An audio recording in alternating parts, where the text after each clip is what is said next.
Unfortunately एक time आता है, स्ट्रगल किया काफ़ी इन द मिडल, बैटिंग पे काफ़ी अफसोस है उससे पर्सनली। जहाँ तक टीम की बात की, देखें ये इतना कम्पिटिटिव टूर्नामेंट हुआ है 5 टीमों के दरमियान। कराची में हमने 2 मैचेस देखे, क्वेटा के खिलाफ और आज का मैच। ये 2 मैचेस हम अच्छा फिनिश करते हैं, छोटी छोटी चीज़ें अच्छी करते हैं तो 6 विन्स होती हैं और 4 लॉसेज होती हैं, जहाँ 4 विन्स हैं और 6 लॉसेज हैं। ऑब्वियसली टीम में एक धचका भी आया बीच में, जब टीम में से 2 मैचेस जीते हुए थे, 13 लोग हमारे कैंप में बीमार हुए, और हम उस वक्त अनफॉर्चुनेटली स्केड्यूल ऐसा था कि उसी वक्त हम 3 मैचेस खेल रहे थे 4 दिनों में। जब आप 3 मैचेस खेल रहे थे 4 दिनों में 11 में आपको चेंजेस करने पड़े फोर्सफुली, तो वो एक चीज़ थी जहां हम तीनों मैचेस हार गए। तो उनको देखते हुए, 2 क्लोज मैचेस को देखते हुए, इस टूर्नामेंट की एज ए टीम कहानी काफ़ी डिफरेंट हो सकती थी। तो जहां तक टीम की परफॉर्मेंस है उससे मैं काफ़ी मुतमईन हूँ, क्योंकि देखें कुछ कल का भी हमने दोनों मैचेस देखे, उनमें से एक भी चीज़ हमारे फेवर में जाती, वो स्टोरी डिफरेंट होती। और कभी कभार आपको रिलाई करना होता है दूसरी टीमों के रिजल्ट्स में, और मैं समझता हूँ कि जब से हम लाहौर से जीते, लाहौर में अगर आप सारे वो रिजल्ट्स देख लें in terms of the tournament जो हम चाह रहे थे कि हमारे फेवर में जाए, थिंक उसमें सिर्फ इस्लामाबाद और कलंदर्स का ही मैच था जो कलंदर्स जीती थी, और वो एक चीज़ थी जो हमारे फेवर में गई थी। तो जब इतना हाईली कम्पिटिटिव टूर्नामेंट होता है तो छोटी छोटी मिस्टेक्स आपको काफ़ी कॉस्ट करती हैं, लेकिन जहाँ तक टीम का एफर्ट है, जहाँ तक टीम की रीबिल्डिंग थी, उसके साथ रिजल्ट्स लेना, आई थिंक काफ़ी टीम वाइज काफ़ी मुतमईन हूँ।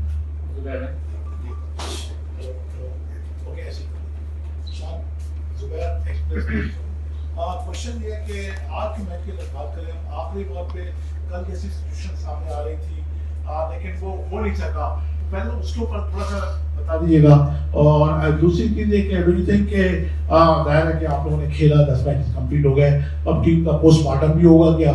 और तीसरी बात ये कि आप समझते हैं कि पीएसएल के इन मैचेस में कुछ नए लड़के अपकमिंग आए हैं जो कि पाकिस्तान, हम देखें जहाँ तक आज के मैच की बात, सबके सामने था, बॉल ग्रिप भी हो रहा था, सीम भी हो रहा था, स्पिनर्स को काफ़ी स्पिन भी मिल रहा था। छोटी छोटी हमने मिस्टेक्स की हैं, जैसे आखिरी ओवर में, थर्ड लास्ट ओवर में ओवरथ्रो पे एक चौका लगा, लास्ट ओवर में एक मिसफील्ड हुई जो 1 रन होना चाहिए था, वो पीछे चौका चले गया। छोटे छोटे मार्जिन होते हैं, और अगर आप देखें पावर प्ले पे जब हम बॉलिंग कर रहे थे, जब उनके आई थिंक 52 रन से 52 में से 12 एक्स्ट्रास थे, 12 एक्स्ट्रास आई थिंक पहले 6 ओवर में काफ़ी ज़्यादा होते हैं। ज़ल्मी की बॉलिंग काफ़ी डिसिप्लिन थी, आपको उनको क्रेडिट देना होगा, और जहाँ तक हमारी गलतियाँ थी काफ़ी छोटी छोटी। पोस्टमार्टम ऑब्वियसली मैंने पहले सवाल में कर लिया। आई थिंक लंबा टूर्नामेंट हुआ, एज ए टीम काफ़ी करीब थे हम। 2 क्लोज मैचेस थे, जिसको मैं इन शॉर्ट फिर से बोलूँगा, 2 क्लोज मैचेस से क्वेटा के खिलाफ इधर और आज ज़ल्मी के खिलाफ। अगर हमने फिनिश किए होते तो आज हमारी 6 विन्स होती और 12 पॉइंट्स होते। तो इतने मार्जिन होते हैं, क्वालिटी होती है। और तीसरा आपका, जहाँ तक आपने यंगों की बात की है, देखें सबसे अच्छी बात है कि इस बार नॉर्मली पीएसएल में होता था कि आपको बॉलर्स बहुत अच्छे मिलते थे, बट आई थिंक इस बार आप कह सकते हैं कि बैटिंग का भी स्टैंडर्ड इमर्जिंग प्लेयर्स में भी और बॉलिंग का भी स्टैंडर्ड, साथ में फील्डिंग का स्टैंडर्ड काफ़ी इम्प्रूव हुआ है। तो काफ़ी अच्छे डायरेक्शन में जा रही है, और ऑब्वियसली पीएसएल वो टूर्नामेंट है जिसने पाकिस्तान को हर लेवल पे प्लेयर्स प्रोड्यूस करके दिए, और उम्मीद है कि आगे भी करके देगी। यूजुअली जब हम फ्रेंचाइजी क्रिकेट की बात करते हैं तो एक ग्लोबल ट्रेंड देखा जाता है कि यंगस्टर्स पे ज़्यादा इंटरेस्ट होता है, यंग ब्लड पे ज़्यादा इंटरेस्ट होता है। बट अगर हम कराची किंग्स की फ्रेंचाइज को देखें तो शोएब मलिक, इमरान ताहिर जो आपने बाद में बुलाया, वो 40+, Carol Pollard, most of the 9 या 10 प्लेयर आपके ओवर 36, 35। तो इसकी क्या वजह थी कि यंगस्टर्स की बजाय ज्यादा एक्सपीरियंस किया, वेटरन्स पर ज्यादा किया गया? एक सवाल है। दूसरा, शान, हमने हमेशा आपको बड़ा काम, कंपोज, कूल पाया। पीएसएल में 2-3 मरतबा आप शायद बहुत ज्यादा गुस्से में आए। 2 इंसिडेंट जो मुझे नजर पड़ते हैं, याद पड़ते हैं, हारिस वाला एक जो कैच वाला इंसिडेंट जिसमें हारिस इंजर्ड हुए, फिर एक पिंडी में शादाब के साथ कुछ आपकी तकरार हुई थी। तो usually it was very unlike of Shan Masood, जो हम जिस शान मसूद को जानते हैं। क्यों इतना, क्या ये कप्तानी की वजह से कुछ एग्रेशन थी या हीट ऑफ द मोमेंट की क्या था? सवाल भूल गया।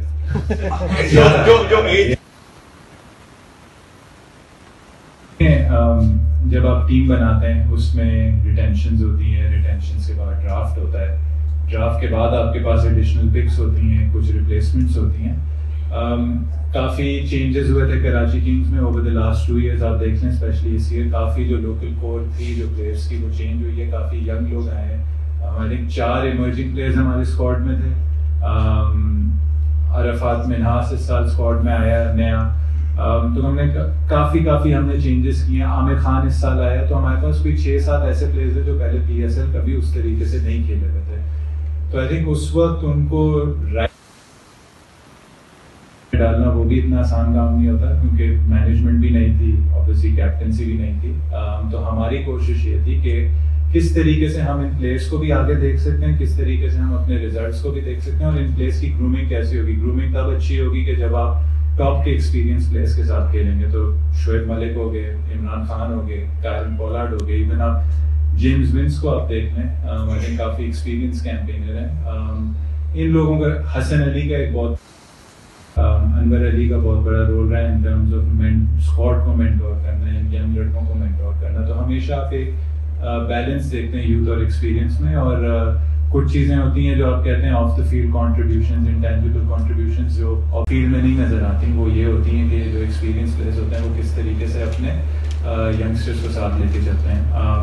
तो कोशिश ये थी कि हम आपस में एक मिक्सचर बनाएं एक्सपीरियंस और यूथ का। और ऑब्वियसली वो जब ड्राफ्ट हुआ, जब रिटेंशन हुई, तो हमने इस चीज़ को काफ़ी प्रायोरिटी दी।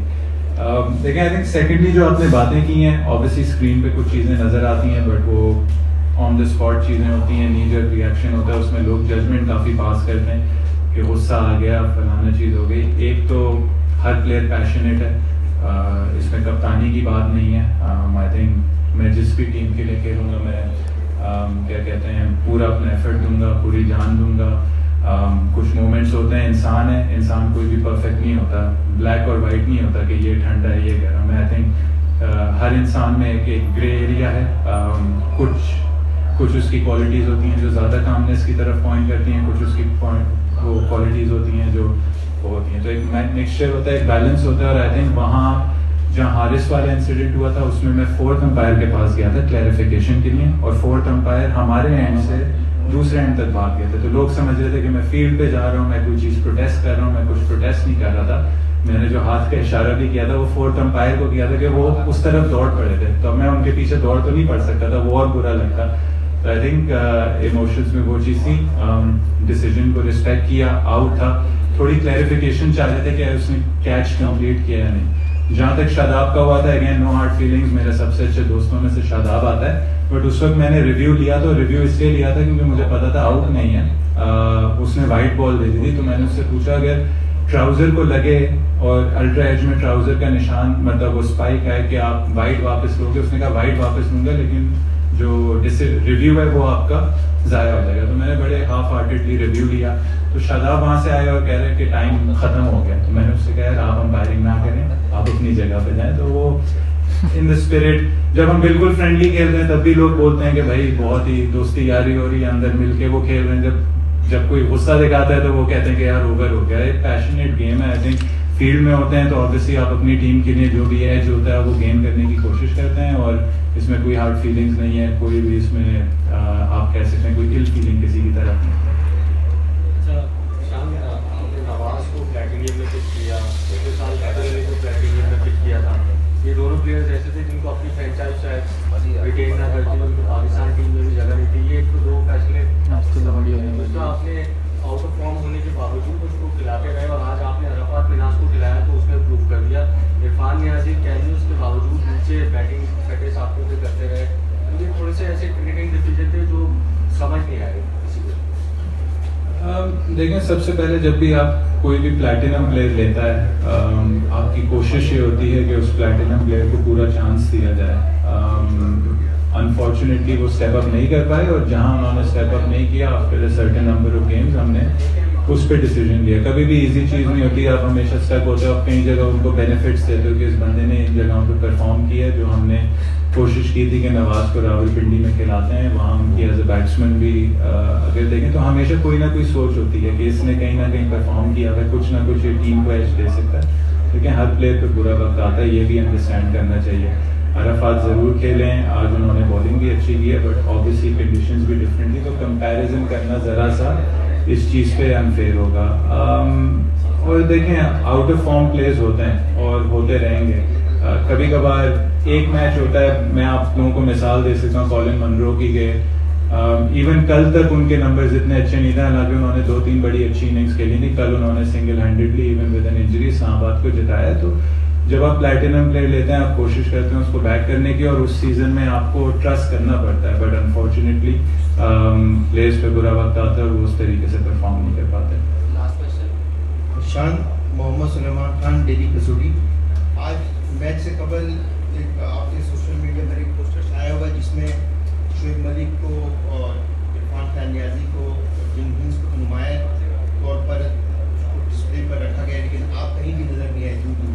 तो उसकी क्या वजह है? फ्रेंचाइज आपसे बेजार है? दूसरा, आपने कहा कि आपकी टीम को बीमारी की वजह से शिकस्त का सामना करना पड़ा, तो क्या वो बीमारी इतनी तवील थी कि पूरा इवेंट उसमें गुजर गया आपको?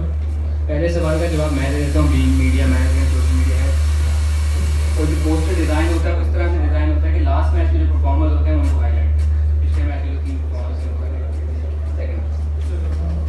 और सर ये टीम गेम है, ये 20 प्लेयर हैं, मैनेजमेंट है। आई थिंक सबको सब उतना ही इम्पोर्टेंट है जितना कप्तान होता है। मैंने जिस टीम की भी कप्तानी की है, मैं कभी भी नहीं चाहता कि मैं फोरफ्रंट पे हूँ, मैं पोस्टर बॉय हूँ।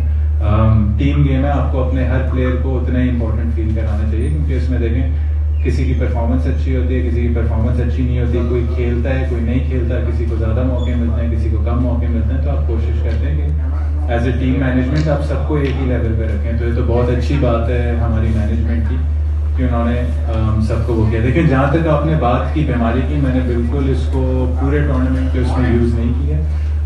3 मैचेस हुए थे, उसमें से हम 2 मैचेस जीते हुए थे। अगले 3 मैच हमारे 4 दिन में थे और उसी वक्त लोग बीमार हुए थे, तो 4 दिन में 13 लोगों को वापस आना मुमकिन नहीं था। और अनफॉर्चुनेटली वही 3 मैचेस आ रहे थे, उसमें से अगर एक हम क्वेटा का मैच जो क्लोज था वो फिनिश कर लेते, लेकिन इसमें टीम को थोड़ी दाद देनी चाहिए कि फोर्सफुल चेंजेस हुई हैं, लोग हॉस्पिटल में गए।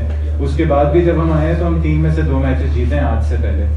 तो ये एक वो चीज़ थी जिसने हमें क्रूशियल वक्त में हमारी टीम को डिस्टर्ब किया था। एक सेट प्लेइंग 11 बन गई थी, वो प्लेइंग 11 चेंज हुई और बहुत पूरा मैचेस तक चेंज होती रही, जो 3 मैचेस में हम रिजल्ट नहीं ला सके। वरना आई थिंक वही मैंने आपसे कहा कि अगर हमने 2 मैचेस क्लोज फिनिश किए होते तो आज हमारी 6 विन्स होती 4 के बजाय। तो इतने कम्पिटिटिव टूर्नामेंट में ऐसी चीज़ें